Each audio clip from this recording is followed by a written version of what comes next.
एका रविवारी दुपारी मी घरी अलगद बसलो होतो. अचानक फोनची रिंग वाजली. डिस्प्लेवर सुषमाचं नाव पाहिलं आणि माझ्या ओठांवर आपसूक हसू आलं. फोन उचलला तर तिच्याकडून हास्याचा आवाज आला. सुहास, कसा काय आहेस रे? मी उत्साहात म्हणालो, मस्त आहे. तू सांग, कशी आहेस?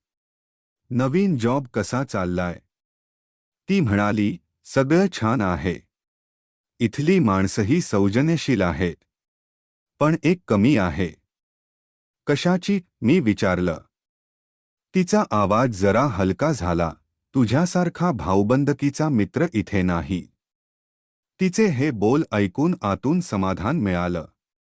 मी लगेच म्हणालो, अगं, एवढ्यावर काय?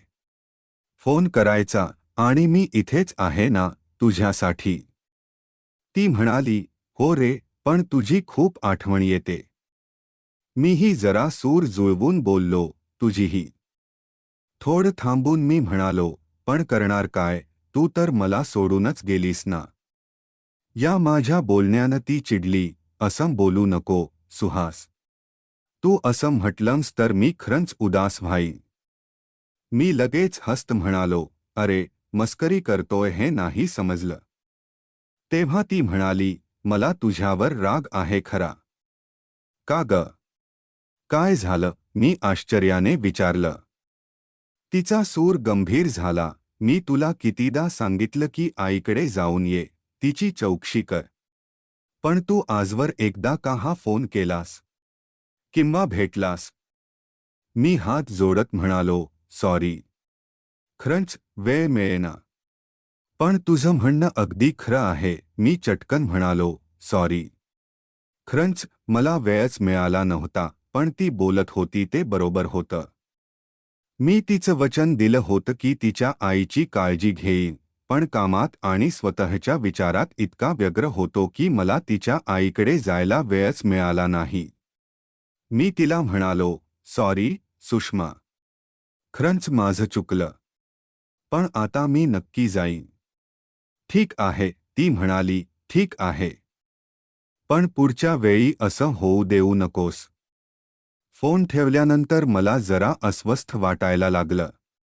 मला सुषमाचं बोलणं खरं वाटलं. मला तिची आई कमलाबाई यांच्याकडे एकदा तरी जाऊन विचारपूस करायला हवी होती. तसंच घरी बसून कंटाळा येत होता, म्हणून मी ठरवलं की आजच जाऊन येईन. तयार होऊन मी निघालो. माझ्या घरापासून सुषमाचं घर लांब नव्हतं, त्यामुळे मी चालत गेलो. साधा टी-शर्ट आणि बरमुडाई पॅन्ट घालून मी निघालो होतो. थोड्याच वेळात मी तिच्या घराशी पोहोचलो आणि बेल वाजवली. दरवाजा उघडला आणि समोर कमलाबाई उभ्या होत्या. त्यांनी मला पाहिलं आणि आश्चर्याने म्हटलं, अरे, काय झालं? सुषमा गेली म्हणून आता मलाही विसरलास काय? मी मुद्दाम थोडं हसत म्हणालो, असं काही नाही. कशाला विसरू? यायचं ठरवलं होतं, पण कामामुळे वेळच मिळाला नव्हता.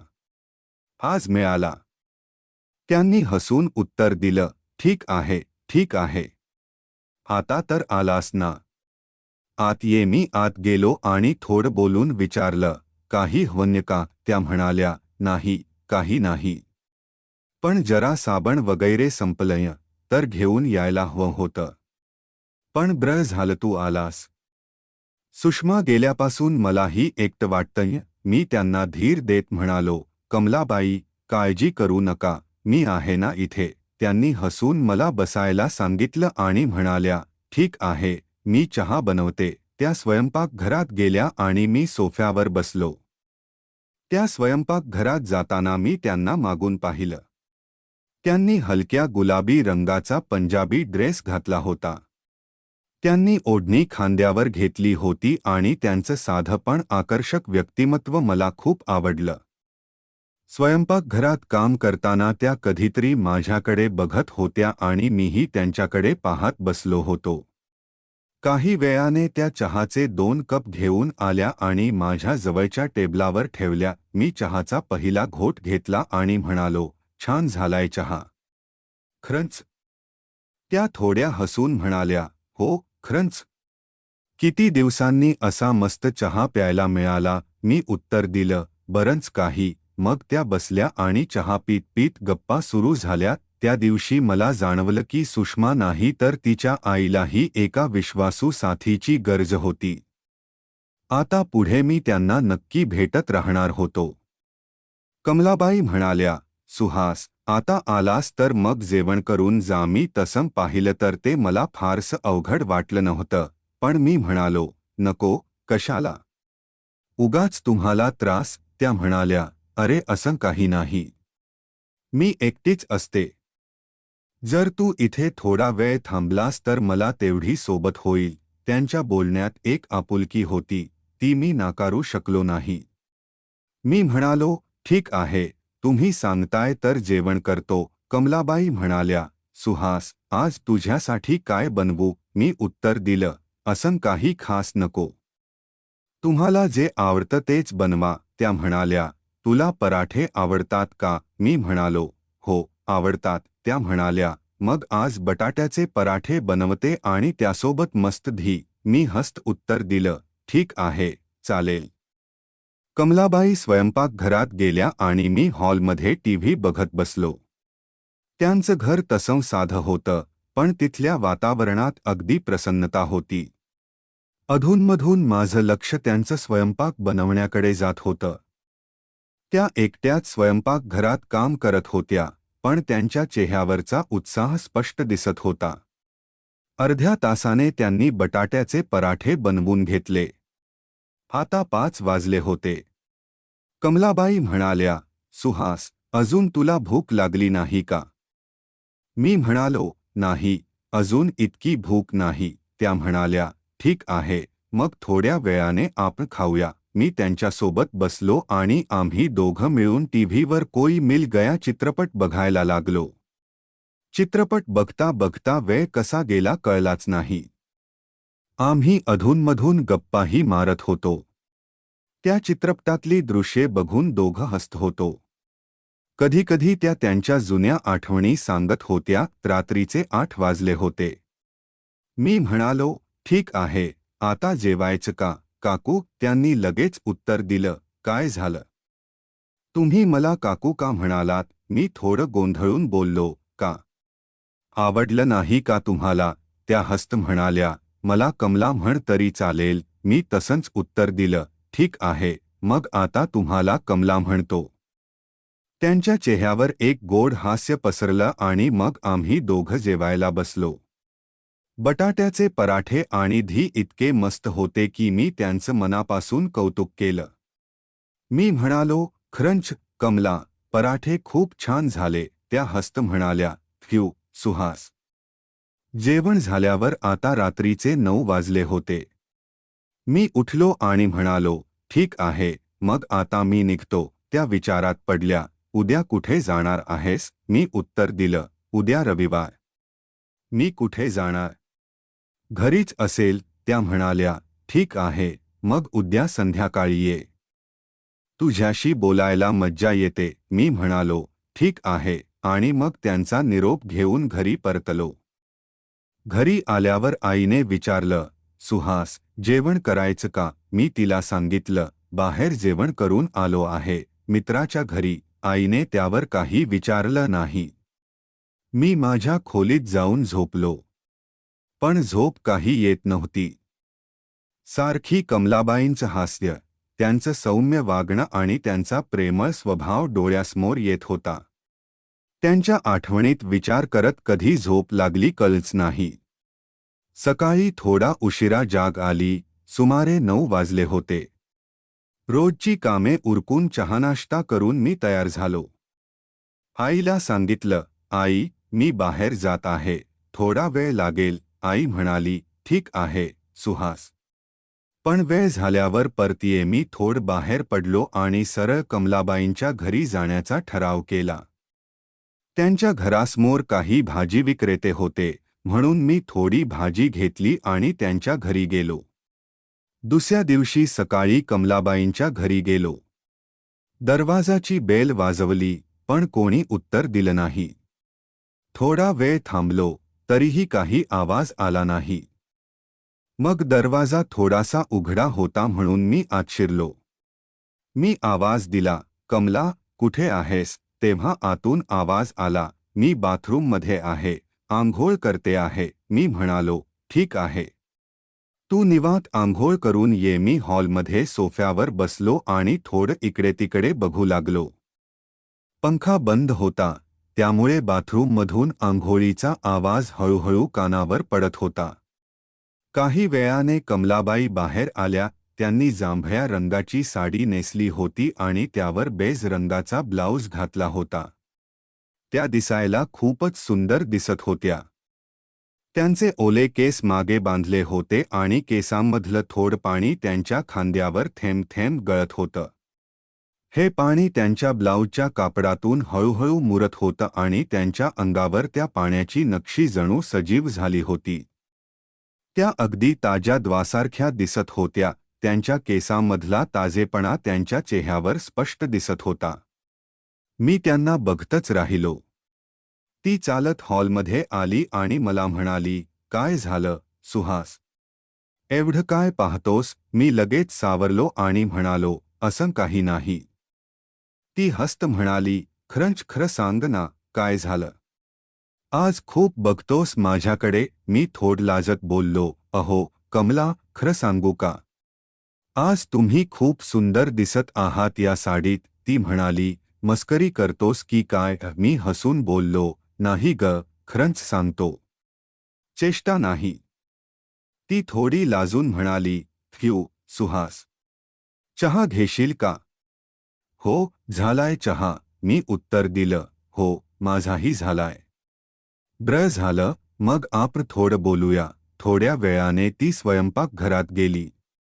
मी अजूनही तिथे बसलो होतो आणि अधूनमधून तिच्याकडे बघत होतो. काही वेळाने तिने स्वयंपाक पूर्ण केला आणि मग मला म्हणाली, सुहास, आजही जेवण करून जा. मी तुझ्यासाठी खास बनवलं आहे. थोड्या वेळाने आम्ही दोघे जेवायला बसलो. कमलाबाईंनी बनवलेला स्वयंपाक खूप छान झाला होता. मी तिचं मनापासून कौतुक केलं. ती हसून म्हणाली, आता जेवण झालं. पण तू काही घाई करू नकोस. आज आपण मस्तपैकी चित्रपट बघूया. आवडेल ना माझ्यासोबत बघायला? मी आनंदाने उत्तर दिलं, हो, नक्की आवडेल. मी सोफ्यावर आरामात बसलो होतो आणि कमला घरचं काम उरकत होती. ती भांडी आवरत होती आणि मग झाडू घेऊन हॉलमध्ये आली. ती झाडू मारताना खाली वाकली. तिच्या साडीचा पदर थोडा बाजूला झाला आणि त्यामुळे तिचं गोरं अंग काहीसं उघड दिसत होतं. ती कामात गुंतली होती, पण माझं लक्ष तिच्याकडे स्पष्टपणे होतं. मी बघत होतो, तरी तिने कसलीही अडचण ठेवता काम करत राहिली. थोड्या वेळाने ती झाडू मारून माझ्याजवळ येऊन बसली. आता ती माझ्या अगदी जवळ बसली होती. वातावरणात एक वेगळीच गंमत निर्माण झाली होती. तिने विचारलं, सुहास, तुझी कोणी गर्लफ्रेंड आहे का? मी थोडा गोंधळलो, पण हसत उत्तर दिलं, अजून नाही. पण का विचारतोस? ती थोडी लाजून म्हणाली, असंच काही नाही, तसा विचार आला. आम्ही दोघं हसत राहिलो. मग कमलाबाईंनी मस्तपैकी एक रोमांटिक चित्रपट लावला. चित्रपट बघता बघता वेळ कसा गेला कळलाच नाही. पण त्या वातावरणात आमची गोड मैत्री आणखी खोल झाली होती. नाही कोणी गर्लफ्रेंड माझी, मी थोडं हसत उत्तर दिलं. कमला थोडी गालात हसत म्हणाली, असं कसं? तुला कोणी मुलगी आवडत नाही का? मी हलक्या हसत सांगितलं, आवडतात मुली. एक होती, पण तिचं लग्न झालं. तिच्या चेहऱ्यावर हास्याची रेषा होती. मी विषय बदलला, आता काही लग्न करायचं आहे. तिने लगेच विचारलं, अच्छा, मग लग्नासाठी मुलगी बघितली आहेस का? मी उत्तर दिलं, नाही, अजून कुठे. अजून करिअर करायचं आहे. मुलगी बघायचा कार्यक्रम सुरू आहे. कमलाने विचारलं, कशी मुलगी हवी आहे? तिच्या डोळ्यात एक कुतूहल दिसत होतं. मी सरळ सांगितलं, अगदी तुमच्यासारखी. ती थोडी चकित होऊन बसली. मी म्हणालो, का, मस्करी करतोय वाटते? नाही ग, खरं सांगतो. तुझ्यासारखी मुलगी मिळाली तर खूप छान होईल. भाग्य उघडल्यासारखं वाटेल, मी ठामपणे बोललो. कमला थोडी लाजून म्हणाली, माझी मस्करी करतोस तू? मी तिच्या डोळ्यात बघून म्हणालो, नाही, खरंच बोलतोय. मग मी थोडा थांबून विचारलं, तुम्ही एकट्या का राहता? तुमचे मिस्टर कुठे आहे? कमलाची नजर थोडी खाली झुकली आणि ती शांतपणे म्हणाली, मी गेल्या काही वर्षांपासून एकटे आहे. सुषमा दुसऱ्या शहरात नोकरीला गेली आहे, त्यामुळे आता तिची भेटही कमी होते. माझ्या मनात अचानक तिच्या एकटेपणाची जाणीव झाली. मी तिच्या जवळ जाऊन म्हणालो, बरं झालं मी आलो. काळजी करू नका, मी आहे ना. हे बोलताना तिच्या डोळ्यात थोडेसे अश्रू तरळले. मला तिचं दुःख जाणवलं, म्हणून मी तिचा हात हातात घेतला आणि शांतपणे म्हणालो, सगळं ठीक होऊन जाईल. माझ्या बोलण्याने ती थोडी हडबडली. ती माझ्याकडे पाहत राहिली. तिच्या डोळ्यात दुःख अगदी स्पष्ट दिसत होतं. मी तिचा खांदा धरून तिला जवळ घेतलं. तिला आधाराची गरज होती आणि माझी उपस्थिती कदाचित तिला थोडासा आधार देत होती. हळूहळू ती माझ्या अगदी जवळ आली. तिने माझ्या खांद्यावर डोके ठेवलं आणि मीही तिच्या पाठीवर हात ठेवला. आम्ही तिथे शांतपणे एकमेकांच्या जवळ राहिलो. तिचे डोळे ओले होते. ती शांतपणे म्हणाली, सगळं ठीक होईल. मी म्हणालो, मी आहे ना. त्या क्षणी तिनेही माझ्या पाठीवर हात ठेवला आणि आम्ही दोघे एकमेकांच्या अगदी जवळ आलो. ती बोलली, सुहास, तू खूप चांगला आहेस. मी बोललो, कमला, तूही खूप चांगली आहेस. तेव्हा असं बोलताना मी तिला थोड बाजूला केलं. आम्ही एकमेकांच्या मिठीत वेगळ्याच भावनेने गेलो. ती माझ्या चेहऱ्याकडे पाहत होती आणि मी तिच्या चेहऱ्याकडे पाहत होतो. तिचे ओठ थरथरत होते. मी तिला जवळ ओढलं आणि मला कळलंच नाही की माझे ओठ तिच्या ओठांवर ठेवले. मी हळूहळू तिला प्रेम करत होतो. तीही मला काही बोलली नाही, उलट ती मला साथ देऊ लागली. हळूहळू माझे हात तिच्या पाठीवर फिरत होते. तिच्या केसांचा खूप छान वास येत होता. थोड्या वेळाने आम्ही एकमेकांना बिलगलो. मी तिला प्रेम करू लागलो. तिची सा बाजूला केली. तिने मला थांबवलं, पण तिनेही मला खूप साथ दिली. आम्ही एकमेकात रंगून गेलो. त्यावेळी आमची शरीरे एकमेकांना साथ देऊ लागली. आम्ही एकमेकांना शारीरिक प्रेम देत होतो. थोड्या वेळाने आम्ही भानावर आलो. आम्ही दोघांनी आपापले कपडे नीट केले. थोड लाजल्यासारखं वाटलं, पण काही क्षणात ते हास्याने पसरलं. मी तिला हलकं म्हणालो, सॉरी. तिच्या चेहऱ्यावर हलकं हास्य उमटलं. ती म्हणाली, इट्स ओके. तिच्या नजरेत एक मृदुता होती. ती म्हणाली, मलाही तुझ्यासोबत वेळ घालवून खूप छान वाटलं. किती वर्षांनी असं प्रेम अनुभवायला मिळालं. तिच्या शब्दात एक हळूवार भावना होती. मित्रांनो, ही कथा आवडल्यास लाईक करा, शेअर करा आणि चॅनलवर नवीन असाल तर सबस्क्राईब करा. असेच व्हिडिओ पाहण्यासाठी बेल आयकॉन दाबायला विसरू नका, कारण आम्ही रोज नवनवीन व्हिडिओ अपलोड करत असतो. तर भेटूया लवकरच पुढच्या व्हिडिओमध्ये. तोपर्यंत धन्यवाद.